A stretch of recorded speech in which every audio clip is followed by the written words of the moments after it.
नमस्कार। कल हमने जो था अपना कुछ जो हमारे निर्देशात्मक शिक्षण था उसके कुछ सिद्धांत या वर्गीकरण से संबंधित हमने कुछ पढ़ा था, जिसमें हमारी ब्लूम्स थ्योरी थी, एंडरसन करथोल था और गैगनेस थ्योरी थी।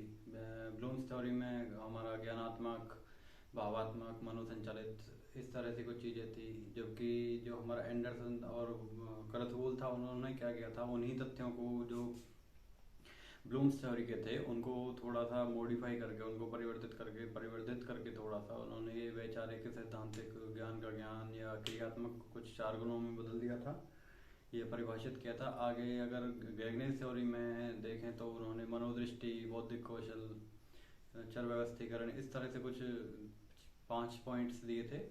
आगे हम क्या करेंगे, एक जो हमारे हैं महत्वपूर्ण कारक शिक्षण सूत्र, मैगजीन्स ऑफ टीचिंग मीन्स कहने का मतलब है हमने एक गुण या विशेषता पढ़ी थी शिक्षण का हमें क्या फायदा मिलता है। तो उसमें एक था कि चर व्यवस्थीकरण, जो हमारे चर होते हैं, वेरिएबल्स होते हैं, उनको हम किस तरह से व्यवस्थित करते हैं। आगे हम जो शिक्षण के बारे में पढ़ेंगे, व्यवस्थीकरण करने के बाद जो हमारी प्रक्रिया सामने आती है उसको बोलते हैं हम शिक्षण का जो कारक शिक्षण सूत्र। मीन्स किस तरह से शिक्षण जो प्रदान करना होता है वो किस तरह से कार्य करता है। तो इसमें पहला पॉइंट है सरल से जटिल की ओर। सरल से जटिल की ओर का सीधा मतलब है जैसे कोई चीज आसान होती है उस आसान से लेके और कठिनता की ओर जाना। उदाहरण के लिए हमने एक शब्द पढ़ा हुआ है भाषा। भाषा क्या है? हमारे जो अभिव्यक्ति का एक साधन है। उसमें ही अगर हम बात करें, भाषा बहुत सारे पार्ट हो सकते हैं।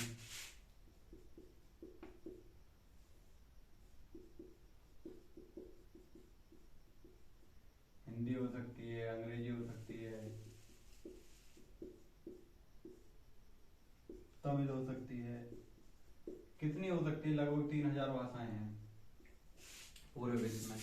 तो अगर हम इन पहले भाषा पढ़ें, फिर उसके अगर मान लो हम हिंदी पढ़ें, हिंदी के बाद अगर हम उसकी लिपि के बारे में पढ़ें, उसके विकास के बारे में पढ़ें, तो ये क्या है, एक पहले हमारे पास क्या थी, एक सरल चीज थी, भाषा थी, जबकि भाषा एक बहुत ही व्यवस्थित रूप है। उसके बाद हमने छोटी छोटी चीजें पार्ट किया, पार्ट के बाद फिर हमने उसको और पार्ट किया, सब पार्ट किया, उसके एक निम्नतम बिंदु से लेके उच्चतम बिंदु तक, एक शुरुआत से लेके एंड पॉइंट तक हमने उसको पढ़ा है। लेकिन हमारे पास जो वर्तमान में एक छोटा सा बच्चा भी भाषा के बारे में बता सकता है, लेकिन अगर हम उसके बारे में, उसकी जो जटिलता है, उसकी जो कठिनता है, उन चीजों के बारे में अगर हम बात करें तो उसके लिए हमें सरल से कठिन की ओर जाना पड़ेगा। आगे क्या है हमारा, ज्ञात से अज्ञात की ओर जाना। इसमें दूसरा उदाहरण जैसे संधि का हो सकता है। संधि क्या है? संधि क्या है? वर्णों के मेल से होने वाले कोई परिवर्तन को, विशेष परिवर्तन क्या कहलाता है? संधि कहलाता है। लेकिन वहीं अगर हम संधि के भेद करने लगे तो वहां स्वर संधि, व्यंजन संधि, विसर्ग संधि, इस तरह से पार्ट होके आते हैं। स्वर संधि में भी और 4 और पार्ट हो सकते हैं। दीर्घ संधि, दीर्घ संधि हो सकती है, इस तरह से।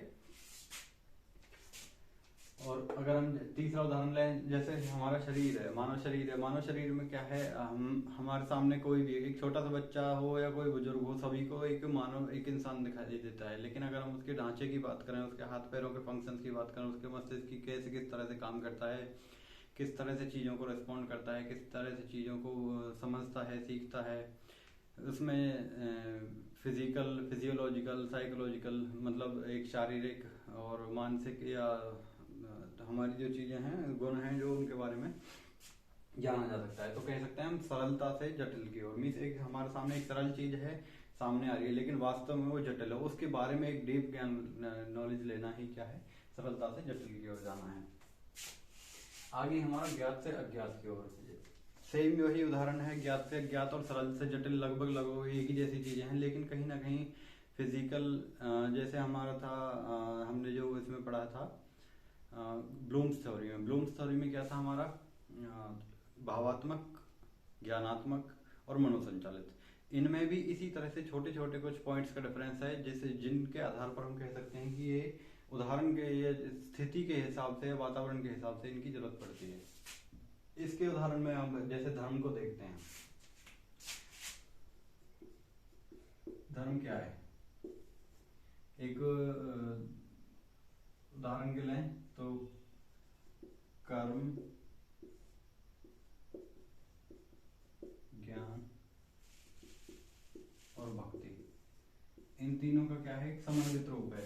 जब भी कोई चीज इनमें से बैलेंस, जो इनका संतुलन है, ऊपर नीचे हो जाता है तो क्या है? धर्म की क्या हो जाती है? कुरूपता हो जाती है। ऐसे ही अगर भक्ति को लें,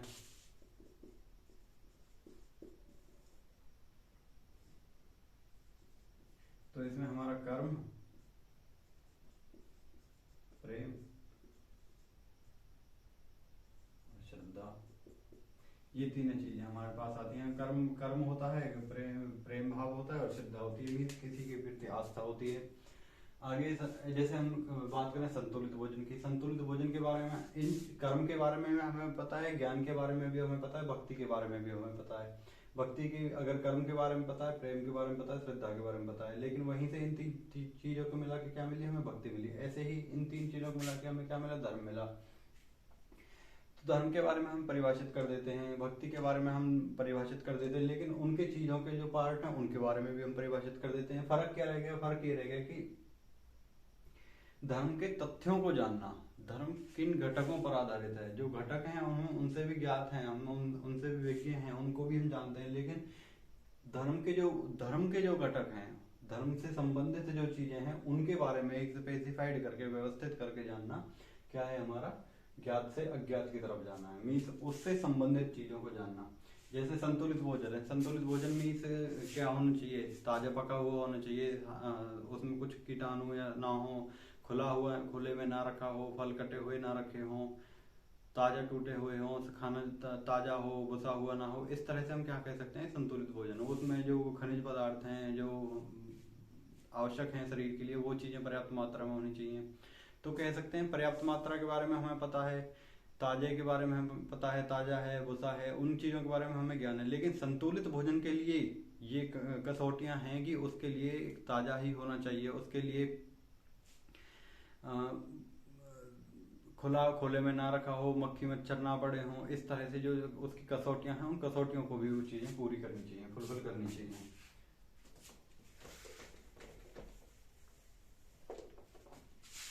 आगे क्या है? मूर्त से अमूर्त की ओर। इसका कहने का मतलब है लगभग इन्हीं के जैसा उदाहरण है। जैसे हम बात करें पृथ्वी की,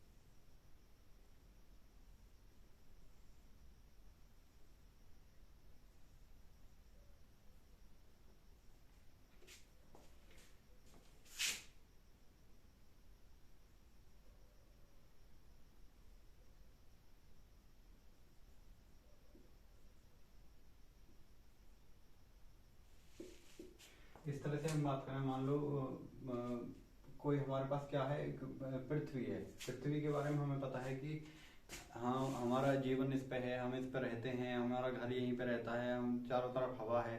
लेकिन अगर हम पृथ्वी के बारे में हम अनुमान लगाएं तो क्या है?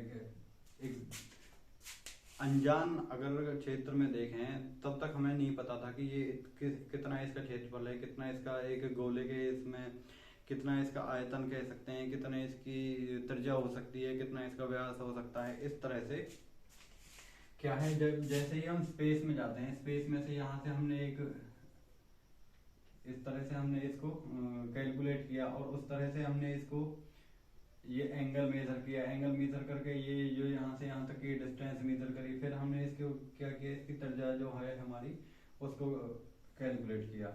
अब कैलकुलेट किया कैसे किया? पहले तो हमने इसके लिए एक तरीका लगाया, तरीका लगाने के बाद हमने इस पे कुछ तर्क लगाए कि हाँ, इस तरह से कौन लगाने पे, इस तरह से ये डिस्टेंस नापने पे, ये डिस्टेंस नापने पे हमें ये चीजें मिल जाएगी, इसकी त्रिज्या मतलब निकाली जा सकती है। हमने एक अनुमान लगाया कि हाँ, हम यहाँ पे एक इतनी दूरी पर जाते हैं, और वहां से कुछ तर्क लगाने के बाद एक समाधान मिला कि हम इस तरह से इसका एक जो कैलकुलेशन है वो करेंगे। तो इस तरह हम कह सकते हैं मूर्त, मूर्त चीज हमारे पास पृथ्वी थी, और अमूर्त मीन्स इसको कैलकुलेट करना, अमूर्त चीजों के बारे में जानना, मूर्त से अमूर्त की ओर।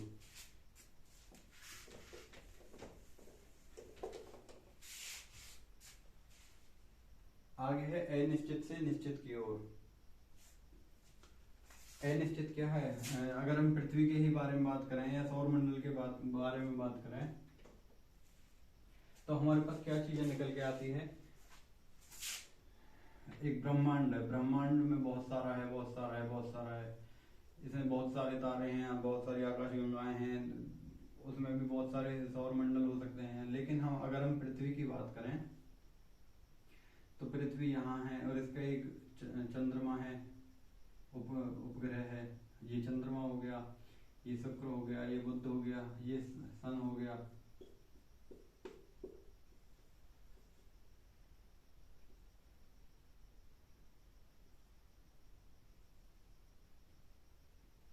ये मार्स हो गया, ये सैटर्न हो गया, ये बृहस्पति हो गया। इस तरह से हम कह सकते हैं कि हमारा एक सौर मंडल है, और सौर मंडल में ये जो पृथ्वी है ये इसके चक्कर काटती है, किसके? सूर्य के। तो हम कह सकते हैं एक अनिश्चित चीज थी हमारे पास, पूरा ब्रह्मांड था, ब्रह्मांड के अंदर हमने इसको लोकेट किया। या दूसरा उदाहरण हम कह सकते हैं कि अगर हम अपने एक व्यक्तिगत स्थिति की बात करें, इस दुनिया में लगभग 7 बिलियन लोग हैं। 7 बिलियन लोगों में भारत में 140 करोड़ हैं। 140 करोड़ में से हरियाणा में 2 करोड़ 53 लाख हैं, 53 हजार कुछ इस तरह से हैं। फिर उनमें फरीदाबाद जिले में इतने, या हमारे गांव में इतने, इस तरह से तब हम खुद को लोकेट करते हैं। तो हम कैसे कह सकते हैं कि इतने बिलियन लोगों के बाद भी हमारी हमारी एक एग्जिस्टेंस है, एक अस्तित्व है।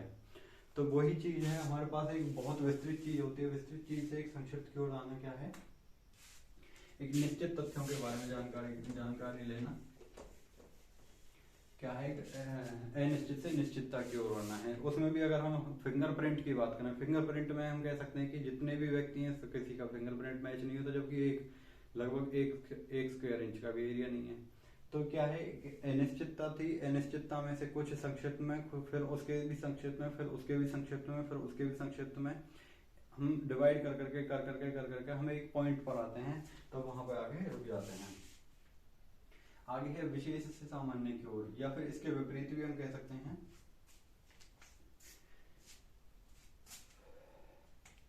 विशेष से सामान्य की ओर आने का मतलब है कि अगर हमारे पास कुछ रिंग बना दिए जाए, कुछ रिंग्स हैं हमारे पास, अगर इन हर एक का वजन जो है वो 1 किलो है, और ये टोटल नंबर हो गए 2 3 3 2 5 3 8, ये टोटल हो गए 8। अगर हम सभी को एक उसमें डाल दें, एक बर्तन में डाल दें, और सभी को हम गर्म कर दें, बॉईल कर दें, तो पूछें यहाँ पे कितना इसका वजन होगा, वेट होगा? तो सीधी सी बात है, हमारे पास कितना होगा? 8 kg वजन होगा। किसका? 8 रिंग्स का। तो अगर हम इसमें उदाहरण में अगर हम देखें विशेष से सामान्य की ओर, या फिर इसके विपरीत कंडीशन में भी क्या होगा? हमारे पास एक क्या होता है? एक आगमनात्मक तरीका होता है। आगमन में क्या होता है? हमारे पास बहुत सारे तथ्य होते हैं। तथ्य मीन्स जो फैक्ट्स होते हैं। फैक्ट से क्या करते हैं? हम कंक्लूजन निकालते हैं।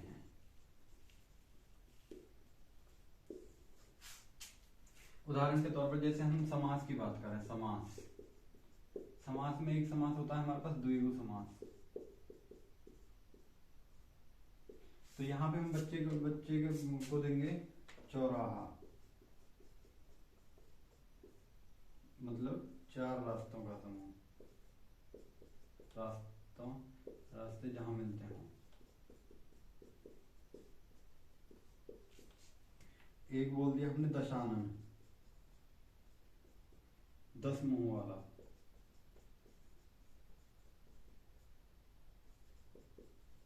तो बच्चा क्या चीज डिटेक्ट करेगा? यहाँ पे एक संख्या आ रही है, यहाँ पे एक संख्या आ रही है। अगर हम बोले बच्चे को त्रिमासिक, बच्चा फटाक से क्या करेगा, यहाँ पे कैलकुलेशन उसको पता चल गया, एक सेम पॉइंट यहाँ पे गिनती आ रही है, यहाँ पे पता चल गया, यहाँ पे गिनती आ रही है, काउंटिंग आ रही है, संख्या आ रही है, तो बच्चा यहाँ पे क्या लॉजिक लगाएगा कि ये क्या है, एक संख्या आ रही है, मासिक मीन्स महीने, मतलब 3 महीने का समूह, मतलब कुछ तथ्यों को जोड़कर जब हम किसी निष्कर्ष पर निकलते हैं या फिर हमारे पास कोई एक परिणाम होता है, परिणाम से हम उसके जो तथ्य हैं, आवश्यक जो चीजें हैं उनके बारे में जानना क्या है हमारा, विशेष से सामान्य या सामान्य से विशेष की ओर जाना है।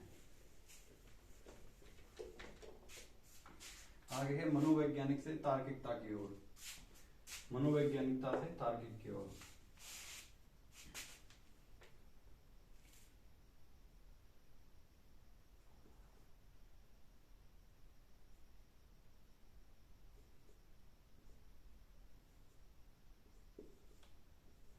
हमारे पास कुछ वर्ड्स हैं, इनको हम पहले क्या करेंगे, हम मनोवैज्ञानिक तौर से इनको हम व्यवस्थित करेंगे। हमने इसको व्यवस्थित कर दिया इस तरह से, ये बन गया हमारा ब्रेन। अब क्या किया, इस पे हम कुछ तर्क लगाते हैं, तर्क हमने इस तरह से लगाया कि इसको पर्याय दे दिया हमने, ब्रिंग मतलब लाना। जैसे हमारे शब्द निर्माण होता है, कहते हैं पानी के कुछ कैसा होना चाहिए, कुछ उसकी कसौटियां हमने फिक्स कर दी हैं कि वो ऐसा देखना चाहिए। पंखा है, पंखे की ऐसी कसौटियां हैं कि इसमें एक मोटर होती है, उसके पंखुड़ी लगी होती है, उसको लगाते हैं, बिजली से चलता है तो वो हवा देता है। इस तरह की जो कुछ उसमें भी कैटेगरी डिवाइड कर दी, सीलिंग फैन हो गया, फ्लोर फैन हो गया, टेबल फैन हो गया, इस तरह से उसमें कैटेगरी बना दी है। तो हर चीज को कोई एक मनोवैज्ञानिक तरीके से हमने किसी जो चल रहे हैं या कुछ हमारे पास क्रिएटिविटी से, अपनी रचनात्मकता से क्या किया, हमने कुछ ही किसी चीज को बना दिया।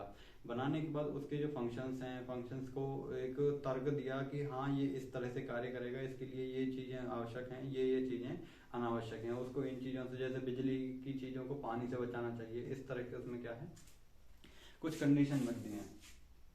जबकि तरल पदार्थ पानी है और अगर उसमें थोड़ा सा ऑयल डालते हैं तो वो अच्छे से चलता है, थोड़ा सा ऑयल डालने में, जबकि वो भी लिक्विड है। तो इस तरह से कुछ परीक्षण, कुछ प्रतिरोध या प्रतिशोधित कुछ चीजों को रखना या कोई प्रतिबंध लगा देना, या फिर उससे संबंधित कुछ चीजों को हम तर्क कह सकते हैं कि अपने तर्कों के आधार पर, अपनी समझ के आधार पर उसमें कुछ निषेध और प्रवेश को हम क्या करते हैं, व्यवस्थीकरण के बाद लागू कर देते हैं। आगे है पूर्ण से अंश की ओर।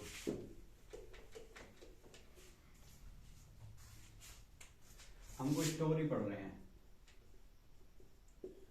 और स्टोरी है 50 पेज की,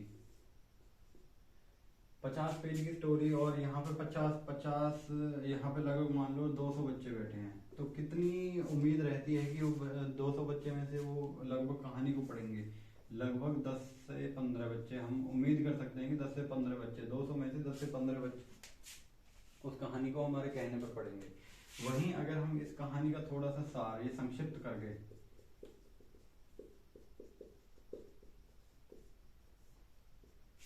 करके थोड़ा सा सुनाएं। उदाहरण के लिए, एक बार एक खरगोश था, या एक बार एक शेर था। शेर जाते जाते रास्ते में जाके जैसे चलता रहता है तो उसको एक पानी का तालाब मिलता है। पानी के तालाब में उसने एक मेंढक को देखा। मेंढक को देखते ही उसके मन में एक उम्मीद आई कि मैं भी उसकी तरह पानी में तैरूंगा। अब जैसे ही वो पानी में तैरा तो वो डूबने लगा।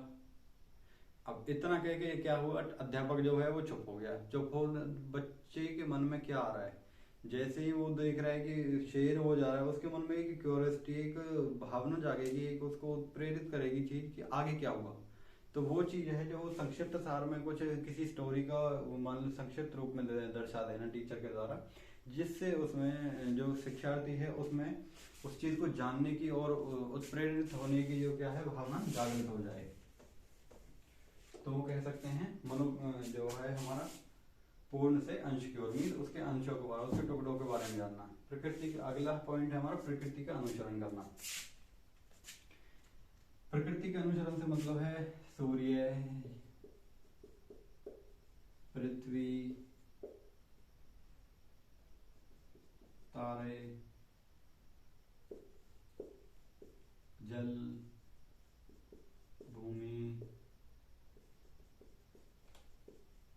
परिवर्तन, कुछ भी चीजें हैं जो भी कुछ मान लो भौतिक या मनोवैज्ञानिक ऐसी चीजें हैं जो हमारी सार्वभौमिक सत्य हैं, जिनको ना तो बदला जा सकता है ना ही उनमें कोई परिवर्तन हमारा मानवीय तौर पर, हम मानवीय तौर में कृत्रिम तौर पर अगर हम चाहें उसमें कोई स्थायी परिवर्तन नहीं कर सकते। उन चीजों से संबंधित जैसे सूर्य का नियम है कि यहाँ सुबह निकलेगा और रात को छुप जाएगा। पृथ्वी है कि पृथ्वी एक 24 घंटे में पूरा एक चक्कर का पूरा करती है। तारे क्या हैं, तारे चमकते हैं, टिमटिमाते हैं। इस तरह से उनकी क्या एक प्रकृति है। उन प्रकृति का उदाहरण लेकर उनसे प्रेरणा पाकर जीवन जो मनुष्य जो क्या है प्रेरणा पाकर खुद को भी उसी तरह उसी रास्ते पर उसी व्यवहार में उसी वातावरण के हिसाब से खुद को ढालता है और उनसे प्रेरणा लेकर आगे बढ़ने के लिए सीख लेता है। तो ये क्या है, हमारा प्रकृति का अनुसरण करना कहलाता है। आगे है इंद्रियों की प्रशिक्षा।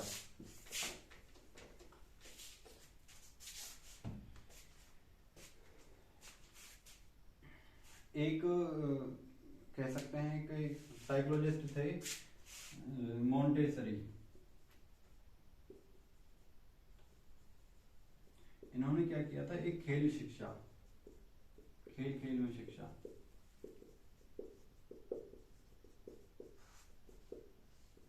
या फिर कह सकते हैं इंद्रिय बोध, इंद्रिय ज्ञान।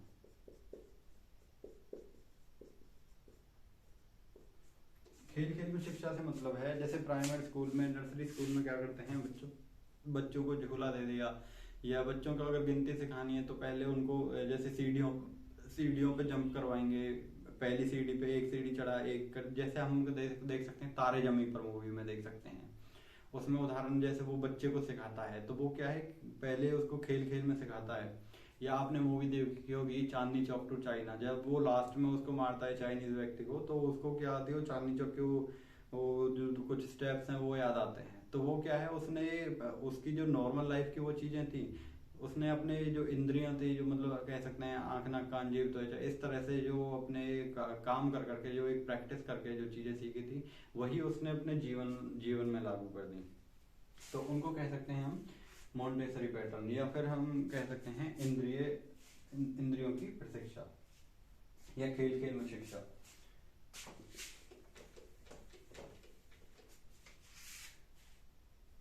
आगे हमारा विश्लेषण या संश्लेषण, जो हम कल भी पढ़ा था, विश्लेषण और संश्लेषण, जिसमें ज्ञानात्मक बोध में ब्लूम्स थ्योरी में श्लेष का मतलब होता है चिपका हुआ।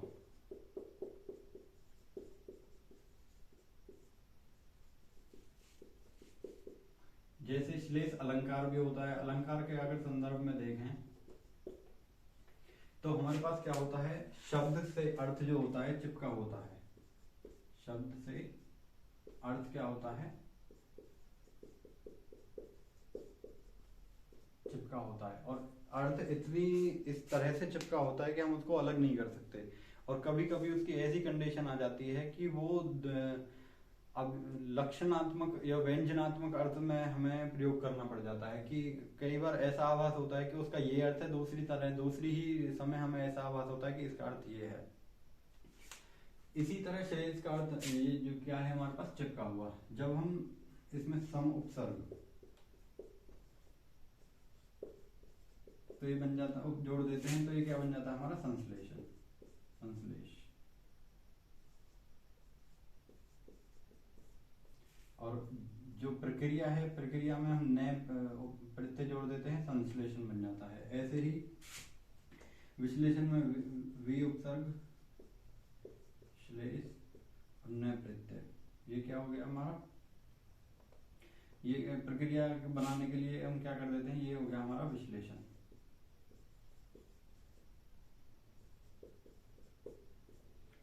संश्लेषण मीन्स जोड़ने की प्रक्रिया, विश्लेषण मीन्स तोड़ने की प्रक्रिया। मीन्स जब हम किसी एक व्यवस्थित चीज से किसी चीज को तोड़कर टुकड़े टुकड़े कर आगे सम डिवाइड करके फिर उसके सब पार्ट करके फिर उनके भी सब पार्ट्स करके जब हम किसी चीज को पढ़ते हैं तो वो हमारी क्या होती है, विश्लेषण की प्रक्रिया कहलाती है। लेकिन अगर हमारे पास कुछ चर हैं, उन चरों को हमने जोड़ दिया, जैसे अगर हम शब्द की बात करें, शब्दों को या पदों को जोड़ के हमारे पास वाक्य बना, वाक्यों को जोड़ने के बाद पैराग्राफ बना, पैराग्राफ जोड़ने के बाद हमारे पास क्या है, एक पेज के पूरा वो टॉपिक बन गया। टॉपिक को जो अगर हम जोड़ेंगे, अगर हम उपन्यास के बारे में बात करें तो एक घटना का रूप ले लेंगे। घटना, बहुत सारी घटनाएं जोड़ मिलके क्या बनाती हैं, हमारे उपन्यास बनाती हैं। ऐसे ही जो हमारे क्या है, संश्लेषण और विश्लेषण है।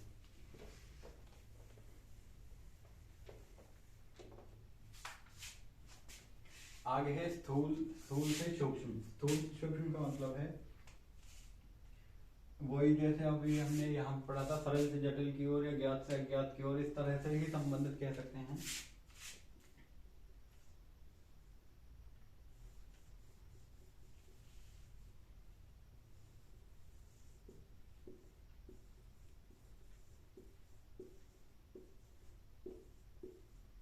कोई ट्री है, ट्री पे अगर हमको एक ऐसे लिखना है तो हम क्या करेंगे, उसके पहले मेन ढांचे को परिभाषित करेंगे, फिर उसके पार्ट्स को परिभाषित करेंगे, फिर उसकी पत्तियों को परिभाषित करेंगे। इस तरह से हम क्या करेंगे, स्थूल से सूक्ष्म की ओर, बड़े से, स्थूल का मतलब होता है बृहद,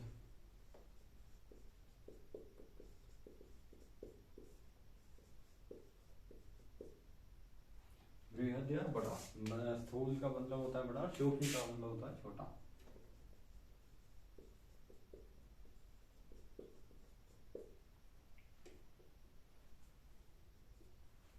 सूक्ष्म का मतलब होता है छोटा। तो ये जो बड़ी चीज से छोटी चीज की तरफ हम जाते हैं तो वो क्या होता है हमारा, सूक्ष्म, स्थूल से सूक्ष्म का शिक्षण कहलाता है। आगे हमारा स्वाध्याय प्रोत्साहन। स्वाध्याय मतलब सेल्फ स्टडी। सेल्फ स्टडी से मतलब है हमारे पास कुछ डेटा है, हम खुद से जो हमारे पास जो चीज़ें हैं, शिक्षण की विधियाँ हैं, जो स्टडी मटेरियल है, जो हमारे पास मेथड्स हैं, उनको सभी को प्रयोग करके खुद से पढ़ाई करना, खुद से एक्सपेरिमेंट करना, खुद से उनकी रीडिंग लेना, ऑब्जर्वेशन करना, उन चीज़ों को क्या कहते हैं हम सेल्फ स्टडी कह सकते हैं, ये स्वाध्याय कह सकते हैं।